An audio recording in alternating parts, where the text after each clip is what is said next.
Give me my baby! No, I have him on the weekends. You're not getting Ryan. No. No. Oh my God, you just throw... Sarah, you're crazy. Don't throw your wig on my car. Sarah, hey, stop. Sarah, you're crazy. No, you're not getting... Lock this door right now! He's sleeping right now. He's sleeping. Don't... How can you tell from the way your relationship is going whether the relationship will last long or collapse along the way? Well, you can do that by simply checking how well you understand and apply these 4 principles.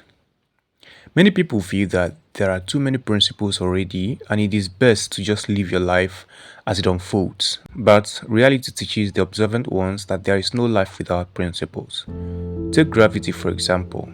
The principle of gravity is that everything and everyone that leaves the ground will be pulled back to the ground by gravity. Understanding and applying this principle of gravity helps engineers to construct aircrafts and high-rise buildings with structural modifications that help them overcome or withstand the force of gravity for as long as is required. In human nature, one principle applies that the human body must receive food in order to provide the body with energy and growth, and that's what we see happen. Any process or system that must survive must have some principle for its management, and the agents controlling the system must be able to understand, apply, and maintain that principle in order to keep the system in existence. Relationships, like other processes, have 4 major principles that determine whether the relationship exists or not, whether it will last or not, and whether it thrives or stagnates. The first principle we'll discuss is the principle of conditionality and unconditionality. This principle holds that all relationships are about giving and taking conditions. You may have heard of the saying that there is something called unconditional love, unconditional acceptance. I hope I'll not be disappointing you by saying that unconditional love and acceptance actually do not exist. Well, if you doubt that, we'll look into it right away. For a love or acceptance to be called unconditional, there must be some conditions in place that one will look at and say, okay, this is unconditional love. So even unconditional needs condition to be qualified as unconditional. That means there is always a condition. Instead of saying unconditional love or unconditional acceptance, what we actually have is a mutually beneficial love and acceptance, whereby it is not just transactional, where one is giving it expecting something else in return, but where one is giving it with belief that giving it alone makes one happy and one is mutually compensated already.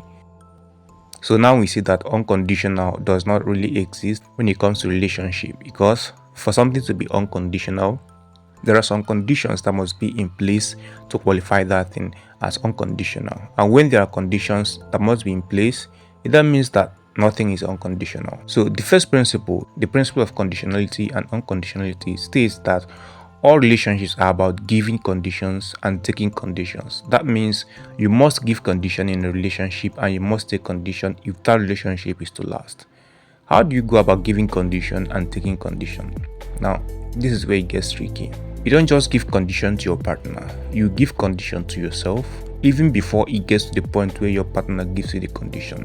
And what it means is that you're observant enough to see that, okay, this is the condition I must willingly meet in order for the relationship to go this way or that way, in order for me to feel this way or that way about this relationship, in order for my partner to be able to do this or that concerning this relationship.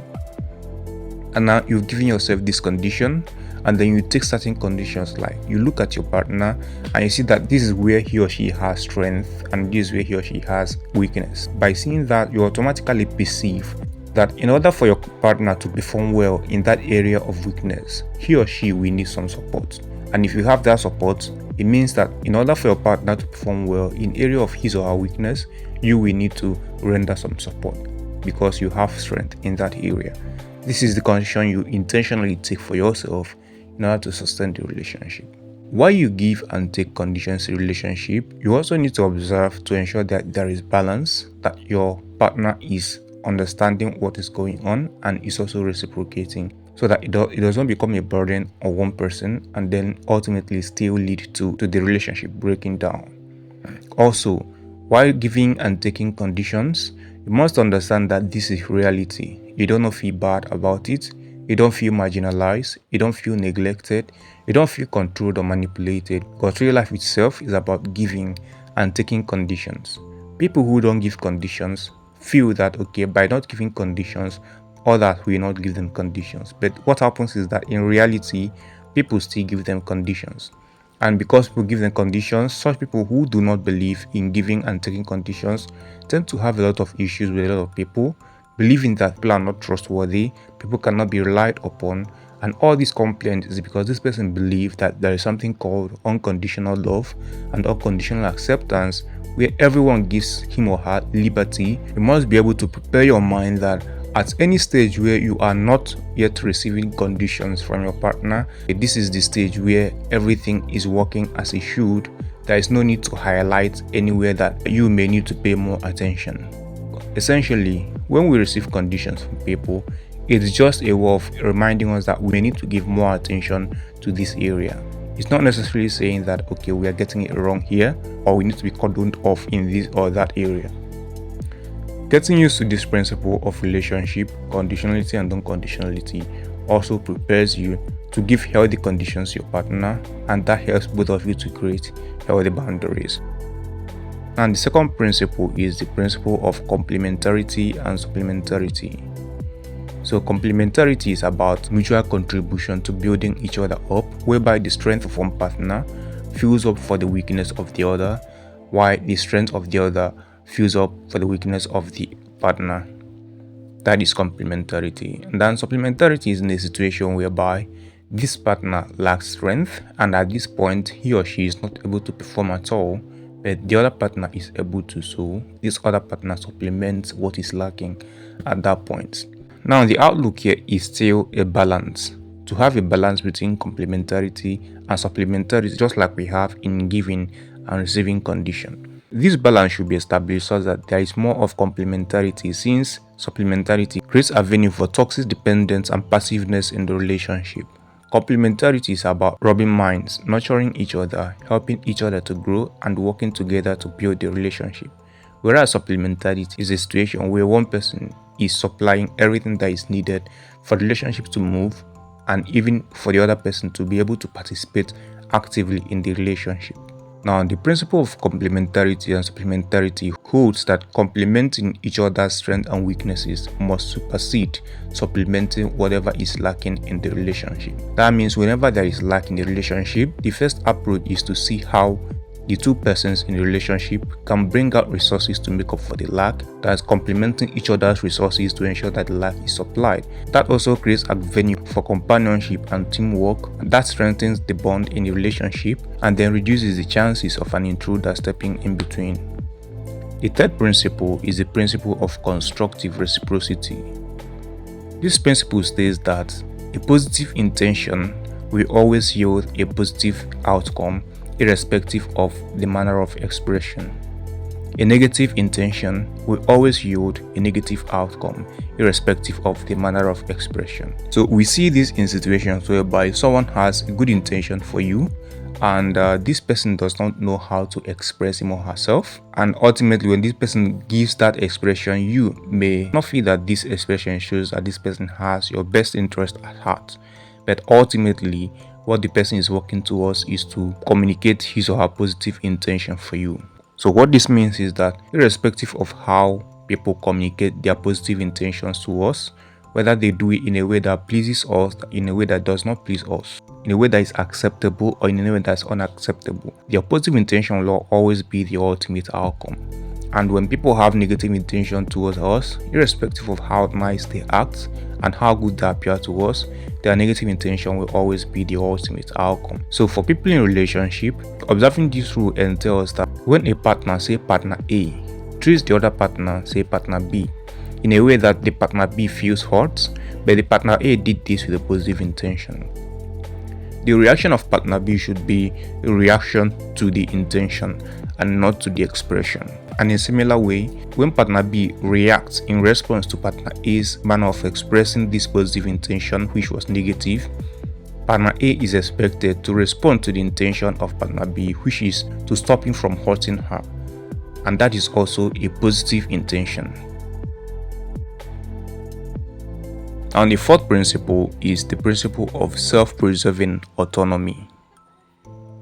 For a relationship to have self-preserving autonomy, it means that the two persons involved have gotten so used to each other that they no longer feel pressured to maintain or sustain the relationship in any way. They feel very comfortable in each other's presence, whether they have something to say or not, whether they have something to contribute or not, and however the situation is. What happens at this stage is that, let's take for instance, two partners in a relationship, they have a disagreement and they argue and fight, and then they split and go their way. Because this relationship has reached the stage of self-preserving autonomy, by the time they come together again, they may not even remember that they had a fight, they may not even remember that they had an argument.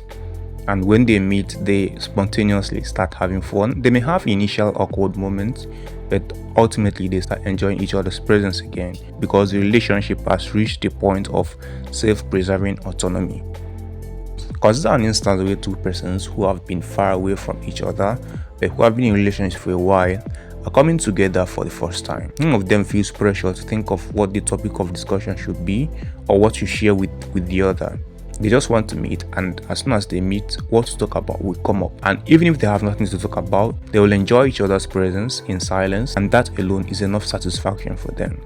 So the principle of self-preserving autonomy says that the point at which a relationship is guaranteed to survive any circumstance that happens in the relationship and still hold the two parties together is a point where the relationship is said to have reached self-preserving autonomy.